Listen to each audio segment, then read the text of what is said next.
Assalamualaikum warahmatullahi wabarakatuh. Bismillahirrahmanirrahim. Rabbi shrah li sadri wa yassir li amri wahlul 'uqdatam min lisani yafqahu qawli. Semoga Allah memberkati kita. Alhamdulillah, untuk pertemuan kali ini kita akan membahas mengenal bentuk aljabar dan operasi hitung aljabar, khususnya penjumlahan dan pengurangan. Kali ini dibawakan oleh Desmiarti SPD, anggota MGMP Matematika MTS MTSN Kota Padang. Pada kali ini kita akan membahas kompetensi dasar tentang mengenal bentuk aljabar dan unsur-unsurnya serta operasi hitung pada bentuk aljabar. Anda semua, pada bentuk aljabar, materi ini adalah sebetulnya materi yang ada dan sudah kalian pelajari dan gunakan di waktu-waktu kalian dulu di SD. Namun mungkin secara judul atau secara konsep belum kalian pahami, belum kalian dapatkan. Bentuk aljabar itu adalah suatu kalimat matematika yang dalam penyajiannya memuat huruf-huruf untuk mewakili bilangan yang belum diketahui. Contoh masalah yang mudah sekali ya. Pak Isan membeli 2 kardus buku dan 4 buah. Sedangkan Pak Lutfi membeli 8 buah buku. Berapakah banyak buku yang dibeli oleh Pak Ihsan? Nah, kalau yang dibeli oleh Pak Lutfi itu jelas bukunya ada 8 buah buku. Sementara yang dibeli Pak Ihsan, dia membeli 2 kardus buku. Isi dari 2 kardus itu belum kita ketahui. Ya, kalau 4 buah sama, sudah diketahui. Nah, yang isi dalam kardus belum kita ketahui. Nah, di dalam matematika, permasalahan ini boleh kita selesaikan dengan menggunakan bentuk aljabar. Ya, nah, kita gunakan bentuk aljabar di mana Pak Ihsan Pak Ihsan yang membeli 2 kardus itu dimisalkan kardusnya itu dengan N. Maka boleh dibuatkan kalimat matematikanya menjadi 2N ditambah 4. Ya, di mana simbol N menyatakan banyaknya buku di dalam kardus. Nah, untuk bentuk 2N ditambah 4 itu, di mana N merupakan atau mewakili sembarang bilangan. Ya. Jika N sama dengan 10, maka 2N ditambah 4 itu, atau 2N itu artinya adalah 2 dikali N, ya. Maka si N kita ganti dengan 10, maka dia akan menjadi 2 kali 10 ditambah 4. Ya kan? Sama dengan 24. Itu jika isi buku di dalam kardus adalah 10. Nah, bagaimana jika N-nya sama dengan 20? Maka 2 dikali N ditambah 4. Berarti 2 kali 20 ditambah 4. Sehingga jumlah menjadi 44. Nah, bagaimana pula jika N-nya kita diketahui adalah 30? Maka 2N ditambah 4 sama dengan 2 dikali 30 ditambah 4 sama dengan 66. Nah, dari kemungkinan-kemungkinan di atas dapat kita simpulkan banyaknya buku yang dibeli oleh Pak Ihsan itu tergantung kepada nilai N. Ya, jika N-nya 10, isinya 24. Jika N-nya 20, isinya 44. Jika N 30, isinya 66. Nah, berarti jika N-nya kita ubah, maka nilai atau banyaknya buku yang dibeli oleh Pak Ihsan itu juga berubah. Nah, makanya N dikatakan adalah keubah. Atau dalam bahasa matematika juga dikatakan itu adalah variabel. Ya, yang bisa berubah-ubah dan mempengaruhi nilai daripada persamaan kita. Oke, Nanda, kita lanjutkan. Nah, untuk lebih mendalami bentuk aljabar, kita akan mengenal dulu unsur-unsur daripada bentuk aljabar. Yang pertama itu koefisien. Koefisien itu adalah angka yang diikuti oleh variabel. Ingat, angka yang diikuti oleh variabel. Sementara konstanta, angka juga, tetapi dia tidak diikuti oleh variabel. Nah, yang ketiga kita akan kenal pula dengan variabel itu apa ya? Nah, variabel itu adalah huruf kecil alfabet yang mewakili suatu bilangan. Sebetulnya huruf kecil yang kalian kenal di SD seperti N yang biasanya dikenalkan oleh guru-guru di SD itu adalah suatu variabel. Ya, masih ingat pelajaran SD ya? Biasanya Bu di SD itu panggilnya N, Bu. Iya. Nah, itu adalah satu variabel ya. Banyak contoh-contoh yang kalian sudah baca dulu di soal-soal waktu di SD. Nah, tetapi sebetulnya variabel itu boleh kita ganti dengan semua huruf alfabet. Tapi penulisannya dengan huruf kecil. Ingat ya Nanda? Oke, itu sudah aturan internasional. Nah, contoh soal kita akan masuk pada bagaimana menentukan yaitu koefisien variabel konstanta daripada bentuk aljabar. Nah, contoh pertama, 2x ditambah 4. Ya, untuk suku yang pertama yaitu 2x. 2 dikatakan koefisien daripada x. Sementara si X dikatakan variabel daripada 2. Oke, untuk suku 4. Suku 4 ini, 4 itu dikatakan adalah dia itu konstanta.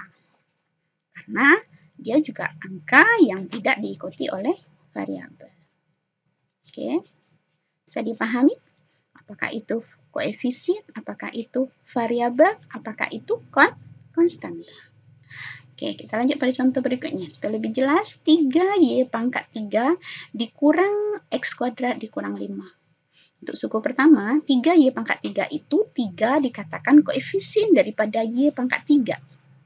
Sementara y dikatakan variabel, ya, variabel yang ada pada suku 3y pangkat 3. Oke, nah, suku yang berikutnya adalah negatif x kuadrat.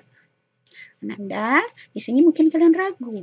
Di mana letaknya koefisien? Nah, untuk selanjutnya kalian akan nampak nanti bahwasanya di situ sebetulnya ada negatif 1 yang dikatakan koefisien daripada x kuadrat. Nah, sementara si x dikatakan variabel daripada x kuadrat. Sementara itu untuk negatif 5, jelas ini adalah angka yang tidak diikuti oleh koefisien. Maka dikatakan dia konstanta. Oke, untuk contoh yang berikutnya, 24x kuadrat ditambah 5y pangkat 2 dikurang 12x ditambah 8y dikurang 7. Nah, sekarang buatkan tabelnya. 24 ya, 24 ini yang berwarna orange ya, dan 5 dan negatif 12 dan juga 8 dikatakan itu adalah angka yang diikuti oleh variabel, makanya dikatakan koefisien. Nah, sementara itu di sini juga ada angka negatif 7, tetapi dia tidak diikuti oleh variabel, maka ia dikatakan konstanta. Nah, sementara tadi ada angka yang diikutinya. Berarti x kuadrat ini atau yang menjadi variabel di sini adalah x. Oh, di sini y. Di sini xy. Oke, yang suku pertama X, suku kedua Y saja, suku ketiga XY, suku keempat Y sebagai variabel daripada masing-masing suku. Oke, Nanda, mudah-mudahan ini bisa dipahami kalau dibuat skemanya. Oke, kita lanjutkan.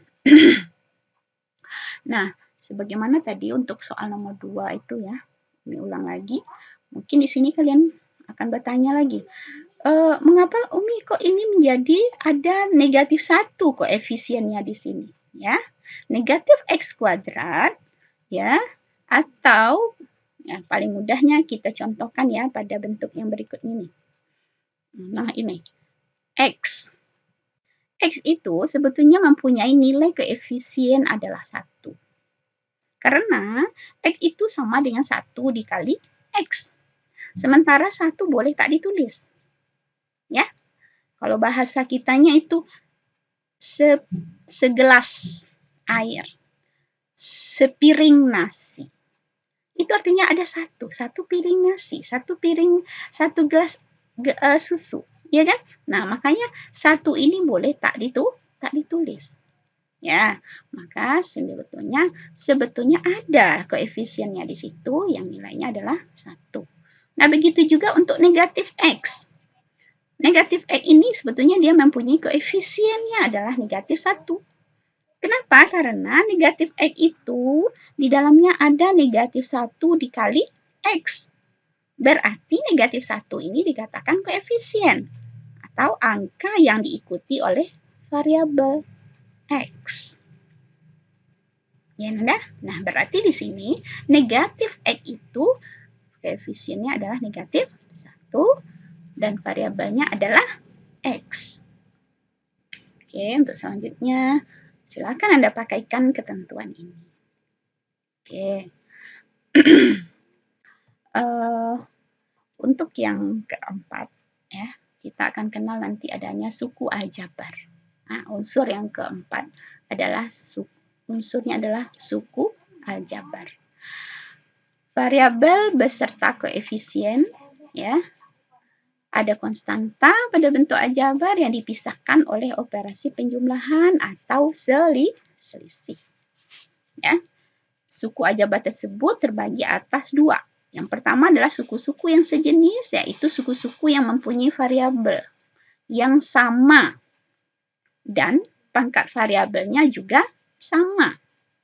Sementara suku yang tidak sejenis adalah suku-suku yang variabel dan pangkat variabelnya tidak sama. Nah, berarti kata inti daripada suku yang sejenis itu adalah variabelnya sama, pangkat variabel itu sendiri juga sama. Nah, untuk lebih paham, kita ambil contoh soal. Tentukan suku-suku sejenis dari bentuk aljabar berikut. Silakan Anda perhatikan. 4T pangkat 2 ditambah 2M pangkat 3 dikurang T pangkat 2 ditambah M pangkat 3 ditambah M ditambah 6. Nah, manakah suku yang sejenis, Nanda? Nah, di sini kita lihat syarat dia sejenis itu tadi dia mempunyai variabel yang sama dan pangkat variabel tersebut juga sama. Nah, di sini berapa variabelnya? Di sini variabelnya adalah T. Di sini variabelnya juga T. Sementara pangkat si T itu 2. Di sini juga T-nya pangkatnya 2. Nah, berarti 4T pangkat 2 sejenis dengan negatif T pangkat 2. Ya. Oke, bisa dipahami, Nanda? Nah, apalagi yang lain? 2M pangkat 3, ya, 2M pangkat 3 dengan M pangkat 3. Si 2M pangkat 3, suku ini dia mempunyai variabel M. Pangkatnya 3. Nah, suku ini, ya, suku yang keempat ini juga mempunyai variabel M, pangkatnya juga 3. Maka ini boleh dikatakan adalah suku-suku yang sejenis atau sesuku. Ya. Sesuku. Artinya apa? Dia punya variabel yang sama dan pangkat juga sama.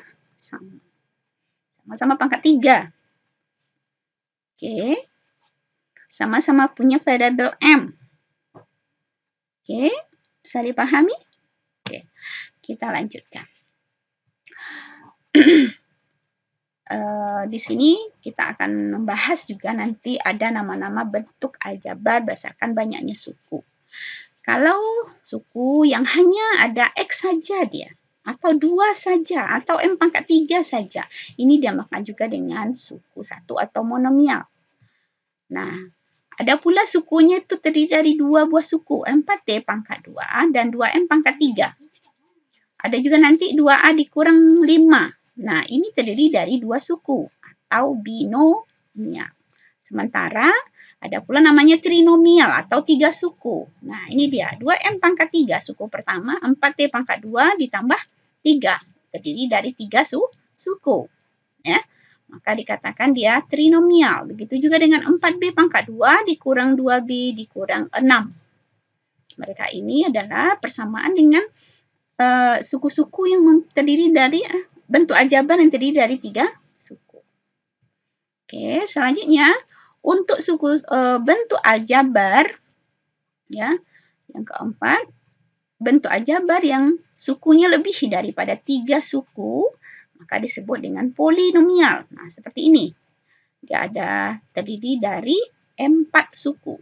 Maka kalau lebih dari 3, berarti 4 saja sudah dikatakan dia polinomial, apalagi 5, 6, dan selanjutnya. Oke, nah sekarang kita akan aplikasikan ilmu kita tentang bagaimana kita mengaplikasikan bentuk-bentuk yang dikatakan dia sejenis tadi. Nah, biasanya disuruh mensederhanakan. Sederhanakanlah bentuk aljabar berikut. Nah, 4x ditambah 9 dikurang 5x dikurang 2. Nah, betulnya di sini dari bentuk persamaan ini yang pertama kita akan kumpulkan dulu mana dia suku-suku yang sejenis. Nah, di sini akan nampak 4x dan negatif 5x dia itu adalah suku yang sejenis karena mempunyai variabel x, sama-sama punya variabel x dan juga pangkatnya sama. Pangkat 1. Anda ingat, kalau dia pangkat 1 itu tak boleh tidak ditulis. Tapi kalau pangkat 2 dan seterusnya wajib ditulis. Ya. Nah, kalau di sini kan pangkat 1 artinya ya, x pangkat 1. Di sini juga x pangkat 1. Ya, karena dia sejenis, boleh kita kumpulkan. Nah, begitu juga dengan 9 dan negatif 2. Dia adalah berupa konstanta, ya, suku yang tidak angka-angka yang tidak diikuti oleh variabel. Maka dia boleh kita kumpulkan menjadi suku yang sejenis. Oke, kita lanjut. Nah, berarti untuk suku yang mempunyai variabel yang akan kita jumlahkan atau kita sederhanakan adalah koefisien. Ingat Ananda, yang akan kita sederhanakan itu adalah koefisiennya. Di sini suku pertama 4x itu koefisiennya 4. Sementara suku yang kedua ini koefisiennya adalah negatif 5. Semuanya itu mempunyai variabel yang sama, yaitu x. Nah, ya, dia mempunyai variabel yang sama, yaitu x. Dikumpulkan dalam kurung kerawal ini, maka boleh kita sederhanakan menjadi negatif 1 dikali x ditambah 7. Nah, 7 dari sini ya, koefisiennya, konstantanya disederhanakan. Nah, maka ingat tadi yang sudah kita pelajari tadi Nanda, bahwasanya kalau negatif 1 dikali x boleh kita sederhanakan penulisannya menjadi negatif x ditambah 7. Ya. Oke. Nah, kita lanjut contoh berikutnya. Nah, sebetulnya penyederhanaan ini dan operasi penjumlahan dan pengurangan ini akan saling berkaitan ya Nanda. Nah, penyederhanaan untuk bentuk-bentuk aljabar dalam operasi penjumlahan dan pengurangan, dia memang dasarnya adalah atau syarat wajibnya adalah mengurang atau menjumlah untuk suku-suku yang sejenis. Ya, jadi kita masuk saja pada operasi penjumlahan dan pengurangan bentuk aljabar. Karena memang tujuan akhirnya pensederhanaan bentuk aljabar. Nah, oke. Nah, sekarang kita masuk kepada contoh soal. Tentukan jumlah dari 4P ditambah 3 dan P dikurang 2. Nah, di sini kebetulan di sini contoh soalnya bentuk yang pertama terdiri dari 2 suku, ya, binomial. Bentuk yang kedua juga binomial, ya, 2 suku juga. Oke. Nah, langkah kita yang pertama, kita jabarkan dia, ya, kita susun dulu karena di sini ada kalimat jumlahkan suku kelompok bentuk aljabar yang pertama dan ya, ada kata dan berarti dijumlahkan berarti tambah dengan bentuk aljabar yang kedua. Oke. Nah, sehingga kita jabarkan, kita buka si kurung ya. 4P ditambah 3 ditambah P dikurang 5. Nah, nampak di sini bahwasanya ada mereka yang sejenis. Maka kita kumpulkan dia. Nah, ini ada 4P pangkat 1. Di sini ada P pangkat 1. Oke, karena ada sama variabelnya, pangkatnya juga sama, berarti dia boleh kita kumpulkan. Nah, maka menjadi 4P ditambah 1. Oke, lanjut. Nah, sekarang di sini juga ada konstanta. Ada 3, ada negatif 5. Sehingga kita boleh kumpulkan dia menjadi 3 ditambah negatif 5. Kok negatif 5? Nah, sebelum kalian bertanya, Umi mau buat kalian bertanya dulu ya. Nah, yang dikatakan ini mengapa negatif 5? Negatif di sini ya, ini adalah punyanya si 5. Masih ingat Ananda? Kalau kita mengurang itu artinya sama dengan menjumlah tapi dengan lawannya. Nah, atau kata lainnya negatif itu sebetulnya adalah punyanya si 5. Ya, tanda di depan ini punya angka yang di belakang. Siapa yang punya? Si 5 yang punya. Ya, kenapa? Ini boleh kita tukar menjadi P ditambah negatif 5. Berarti tanda negatif punyanya si 5. Nah, makanya di sini ditambah negatif 5. Masih ingat pelajaran awal daripada bilangan bulat? Oke, insya Allah ingat ya. Nah, maka akan lebih paham lagi. Ya. Oke, nah sekarang sudah kita kumpulkan mereka. Nah, kita sederhanakan mereka. Ingat tadi bahwasanya yang akan kita jumlahkan itu adalah koefisien. 4P koefisiennya 4. P koefisiennya adalah 1. Nah, 4 dan 1 mempunyai variabel P. Sama-sama punya variabel P. Sehingga ya, dia boleh disederhanakan 4 ditambah 1 kali P. Nah, si konstanta juga kita sederhanakan.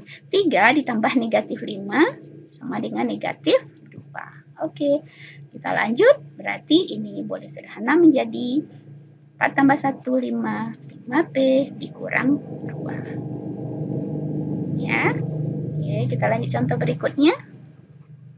Untuk contoh berikutnya, kurangkanlah X ditambah 4Y dengan 5X dikurang 6Y. Di sini masih ya, Umi masih menggunakan dua binomial ya, dua bentuk aljabar yang masih binomial.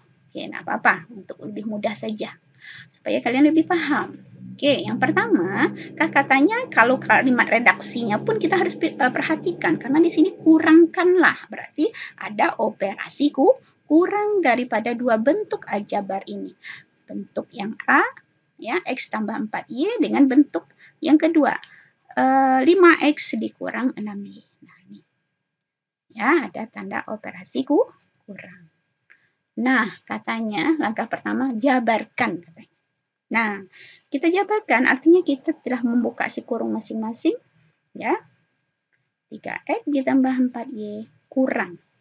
Kurang daripada 5X, kurang-kurang atau menjadi positif daripada kurang-kurang, atau ada juga bahasa kalian dahulu di SD, lawan daripada lawan.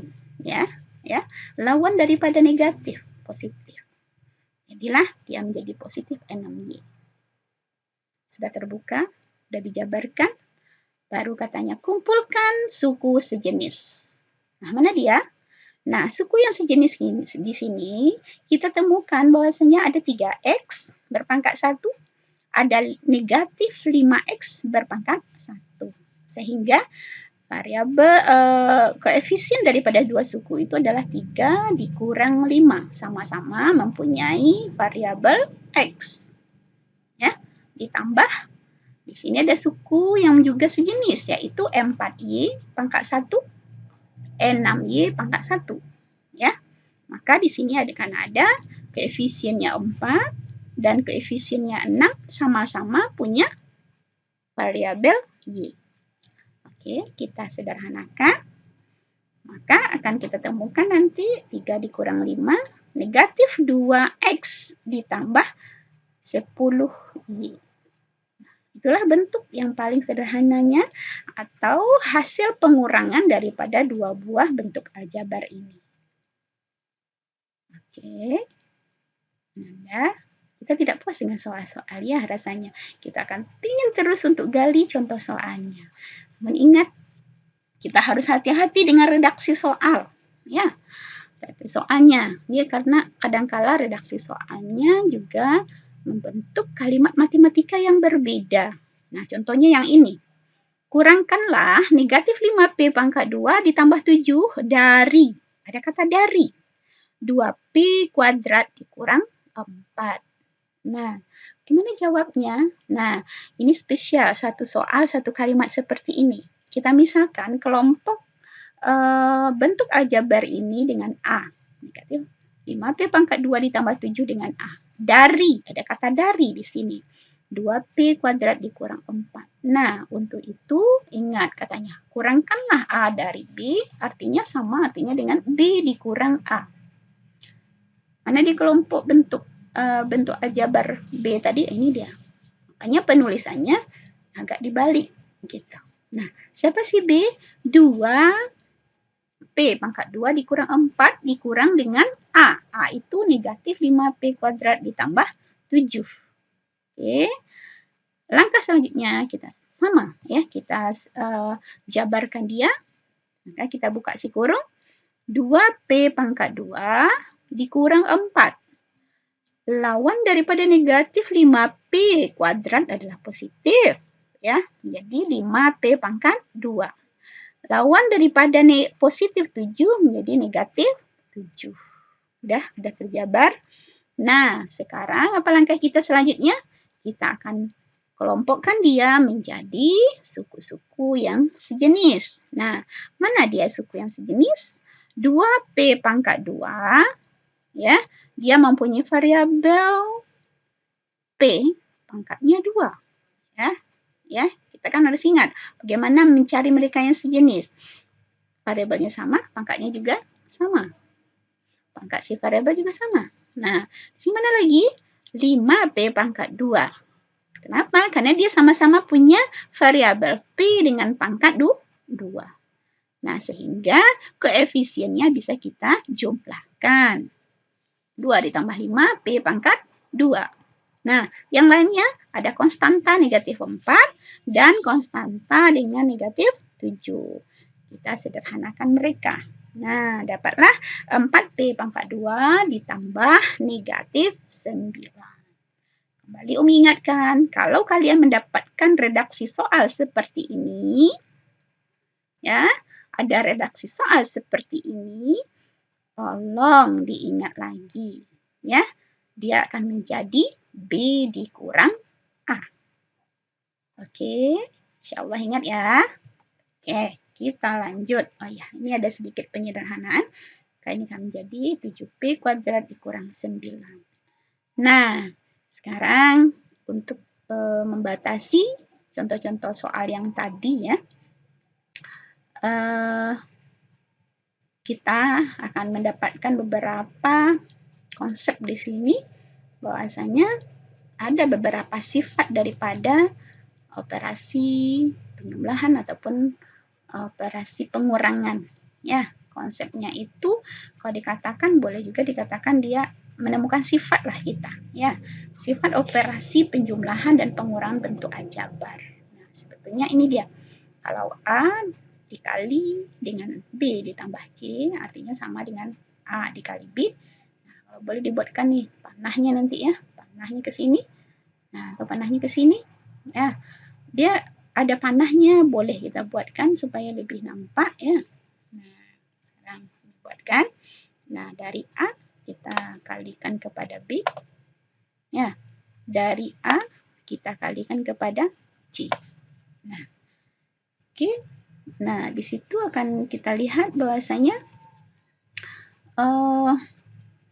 nah, begitu juga sebaliknya. Ya, kalau kita temukan AB, di sini ada ditambah dengan AC, sementara faktor sekutunya ada A, berarti si A boleh kita keluarkan, letak di luar. Di sini di depannya ada B ditambah C. Oke. Untuk sifat yang kedua, bagaimana kalau untuk pengurangan? Artinya dia sama, sebetulnya ada A dikali B, ya, A dikali negatif C. nanti ada negatif AC. Ya, kita temukan negatif AC. Oke, kita lanjut. Nah, untuk bentuk berikutnya boleh sebaliknya ya. AB dikurang AC sama dengan B dikurang C sama-sama dikali dengan A. Sifat-sifat ini ya Nanda nanti akan kita lebih bahas lagi ya. Karena di sini ada sifat distributif perkalian dengan operasi penjumlahan ataupun pengurangan dalam bentuk aljabar. Nanti akan kita lebih paham dalam operasi perkalian ataupun bentuk campuran. Ya, untuk kali ini kita batasi dulu ya. Kita akan hanya bahas operasi penjumlahan dan pengurangan bentuk aljabar.